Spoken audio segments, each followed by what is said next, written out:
Pemirsa Tanggul Situgin Tanggul Situgin masih belum ditemukan. Di posko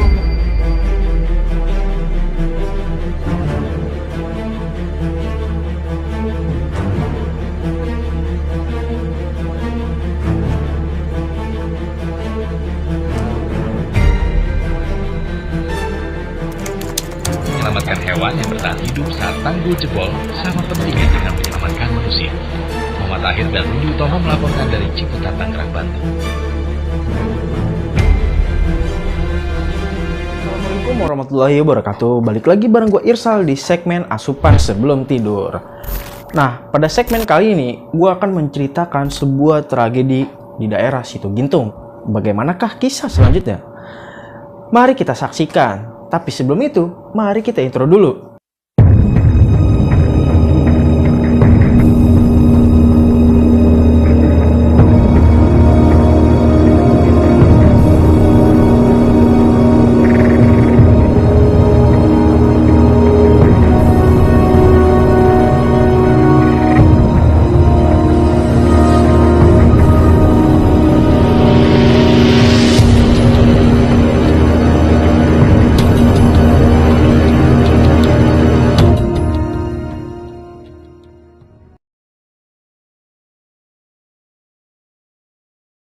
Situgintung adalah sebuah danau buatan yang terletak di kawasan Ciputat, Tangerang Selatan, Provinsi Banten, Indonesia. Danau ini awalnya dibangun pada tahun 1932 sampai 1933 oleh pemerintah kolonial Belanda sebagai waduk untuk irigasi sawah di daerah sekitar.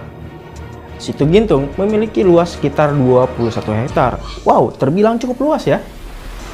Dan kedalaman mencapai 16 meter. Danau ini juga menjadi tempat rekreasi dan memiliki nilai ekologis tertentu karena berfungsi sebagai resapan air dan habitat bagi berbagai jenis flora dan fauna. Situgintung sering dimanfaatkan untuk aktivitas memancing, piknik, dan olahraga air. Namun, pada 27 Maret 2009, Tanggul Situgintung mengalami keruntuhan yang menyebabkan banjir besar di daerah sekitarnya, khususnya bagi para pemukiman di bawahnya. Peristiwa ini menelan banyak korban jiwa dan kerugian material yang signifikan, sehingga menjadi salah satu bencana yang cukup dikenal di Indonesia. Setelah itu, berbagai upaya perbaikan dan rekonstruksi dilakukan untuk memperkuat tanggul dan mengelola danau ini dengan lebih baik.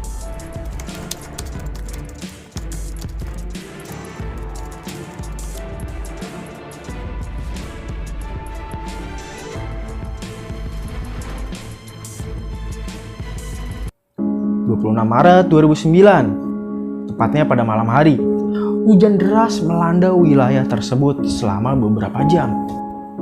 Debit air di Situgintung meningkat tajam hingga mencapai kapasitas maksimum. Sebagian warga sekitar mulai menyadari adanya kebocoran kecil di tanggul, tetapi tidak ada tindakan signifikan untuk mencegah bencana tersebut.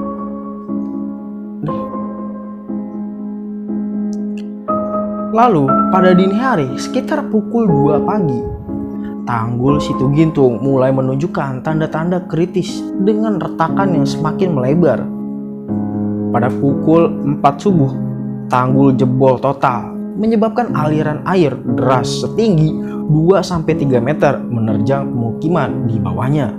Setelah tanggul jebol, air mengalir deras ke pemukiman warga di sekitar kawasan Cirende, menghancurkan rumah, jalan, dan infrastruktur lainnya.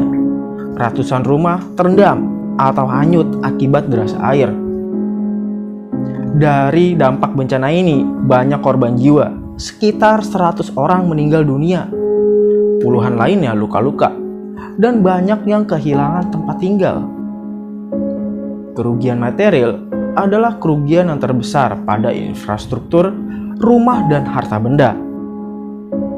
Respon pemerintah, tim SAR, TNI, Polri, dan relawan dikerahkan tentunya untuk mengevakuasi korban dan memberikan bantuan kepada warga yang terdampak.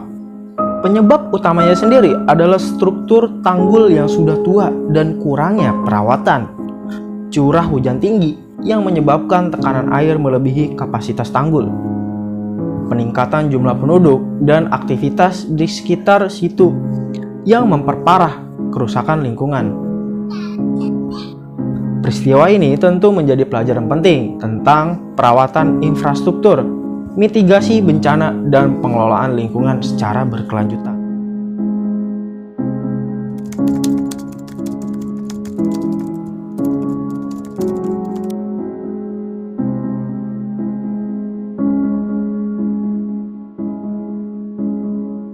Di antara kejadian-kejadian ini ada pertanda sebelum kejadian. Beberapa warga mengaku melihat fenomena aneh sebelum tanggul jebol, seperti suara-suara aneh di sekitar tanggul pada malam hari, penampakan cahaya misterius di atas danau, burung atau binatang yang tiba-tiba meninggalkan kawasan sekitar. Fenomena ini sering dikaitkan dengan pertanda bencana, meskipun secara ilmiah hal ini belum dapat dibuktikan.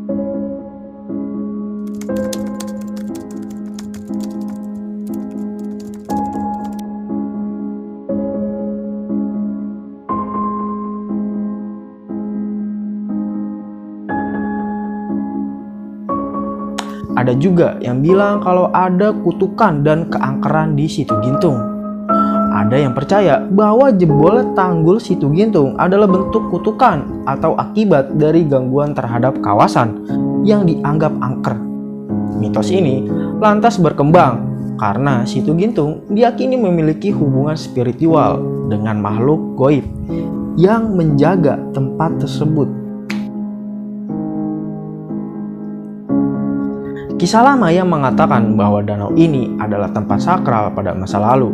Beberapa orang menyebutkan bahwa kawasan tersebut pernah digunakan untuk aktivitas ritual tertentu. Mitos lainnya mengatakan bahwa peristiwa ini terjadi karena manusia terlalu banyak mengusik alam, seperti pembangunan rumah di dekat danau atau kurangnya penghormatan terhadap lingkungan sekitar. Hujan lebat yang terjadi sebelum kejadian juga dianggap sebagai penyebabnya oleh sebagian masyarakat sebagai bentuk kemarahan alam. Mereka percaya bahwa air yang meluap adalah cara alam untuk membersihkan sesuatu.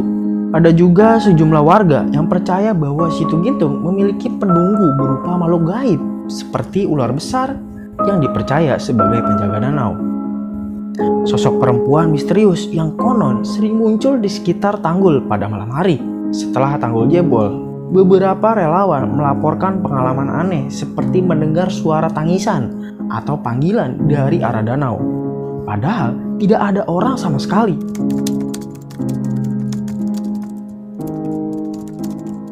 Jadi kesimpulannya dari pandangan rasional, meskipun mitos ini menjadi bagian dari cerita masyarakat, penyebab jebolnya tanggul Situ Gintung lebih disebabkan oleh faktor teknis seperti usia tanggul yang sudah tua dan curah hujan yang cukup tinggi, kurangnya perawatan infrastruktur, dan pengelolaan lingkungan yang kurang optimal. Namun, mitos tersebut tetap menjadi bagian dari budaya masyarakat yang sering dikaitkan dengan kejadian besar. Oke, gue Irsal, segitu aja dulu video kali ini. Jangan lupa saksikan video selanjutnya. Semoga kalian tidak bisa tidur. Wassalamualaikum warahmatullahi wabarakatuh.